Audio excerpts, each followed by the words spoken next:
আসসালামু আলাইকুম এভরিওয়ান, কেমন আছেন সবাই? আশা করি ভালো আছেন। আজকে আপনাদের জন্য খুবই মজাদার একটি রেসিপি নিয়ে এসেছি। আশা করি রেসিপিটি ভালো লাগবে। তো তার জন্য এখানে আমি একটা প্যান বসিয়ে দিয়েছি আর দিয়ে দিলাম পর্যাপ্ত পরিমাণে সরিষার তেল, আর দিয়ে দিলাম হাফ চামচের মতো আস্ত জিরা, দিয়ে দিলাম 4টার মতো শুকনো মরিচ, দিয়ে তেলের সাথে ভালোভাবে একটু ভেজে নিচ্ছি শুকনো মরিচ আর জিরাগুলো।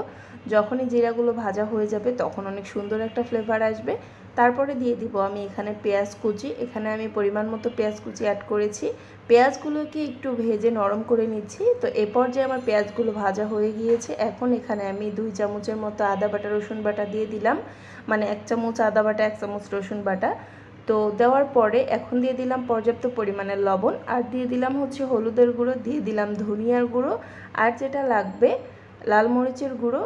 আর একটা স্পেশাল মশলা আমি এখানে অ্যাড করে দিব, যে আমি মুরগির মাংসটা রান্না করব তার জন্য একটা স্পেশাল মশলা করে রেখেছিলাম, সেটা এখানে অ্যাড করে দিলাম। দিয়ে সামান্য একটু পানি দিয়ে মশলাটাকে ভালোভাবে কষিয়ে নিচ্ছি। তো মশলাটা এখন ঢাকনা দিয়ে ঢেকে রাখবো, যাতে করে মশলাটা ভালোভাবে সিদ্ধ হয়ে যায়। আর এর মধ্যে যে এক্সট্রা পানিটা আছে সেটা যখন টেনে আসবে, তেলটা উপরে ভেসে আসবে, তখন হবে আমার মশলাটা একদম রেডি।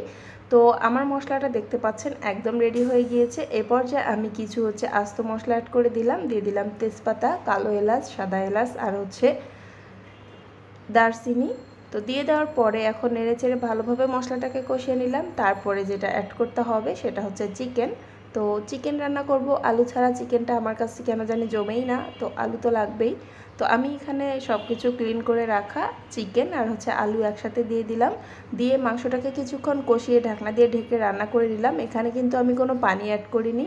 তো যে পানিটা বেরিয়েছিল সেই পানি দিয়েই মাংসটাকে কষিয়ে নিচ্ছি, দেখতে পাচ্ছেন। তো আরও কিছুটা পানি এখানে এক্সট্রা রয়ে গিয়েছে, আমি আরও একটু ঢাকনা দিয়ে ঢেকে দিব। সম্পূর্ণ পানিটা টেনে আসা পর্যন্ত আমি অপেক্ষা করব। তো দেখতে পাচ্ছেন আমার মুরগির মাংস সব পানিটা একটু টেনে আসছে। তো আমি এ পর্যায়ে এখন নেড়েচেড়ে মাংসটাকে ভালোভাবে কষিয়ে নিচ্ছি, দেখতে পাচ্ছেন। তো এই পর্যায়ে কিন্তু আমি এখনও কোনো পানি অ্যাড করিনি। আমি মাঝখানে সামান্য একটু পানি অ্যাড করে দিব, যখন মাংসটা একটু ভাজা ভাজা হয়ে আসবে তখন পানিটা অ্যাড করে দিব। আপনারা কে কীরকমভাবে চিকেন খেতে পছন্দ করেন আমাকে অবশ্যই কমেন্ট করে জানাবেন।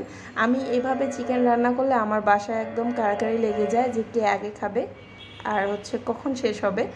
মানে খুব দ্রুতই এভাবে চিকেন রান্না করলে একদম শেষ হয়ে যায় আমার বাসায়, কেন জানি না, এতটাই মজা হয়। তো আমি সামান্য পরিমাণে একটু পানি দিয়ে দিলাম, দিয়ে আরও মাংসটাকে ভালোভাবে কষিয়ে নিচ্ছি।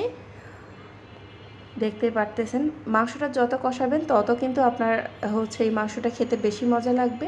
তো আমি মাংসটাকে একদম সুন্দরভাবে কষিয়ে নিলাম, একটু ভুনা ভুনা টাইপের করে নিলাম, দেখতে পাচ্ছেন পানিটা শুকিয়ে গেছে।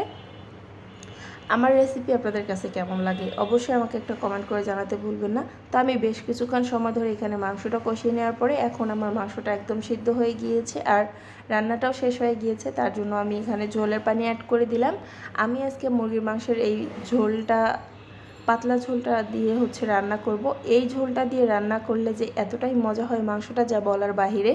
তো ঝোলটা দেখেন বলক চলে আসছে। এই পর্যায়ে আমি ভাজা জিরার গুঁড়া অ্যাড করে দিলাম 1 চামচের মতো, দিয়ে একটু নেড়েচেড়ে মিশিয়ে নিচ্ছি। আর মুরগির মাংসের কালারটা কিন্তু দারুণ এসেছিল। তো আমার রান্নাটা এই পর্যায়ে রেডি। আমি চুলার জালটাকে বন্ধ করে দিয়েছি, দেখতে পাচ্ছেন কেমন হয়েছে, অনেক লোভনীয় হয়েছে, তাই না? আল্লাহ হাফেজ।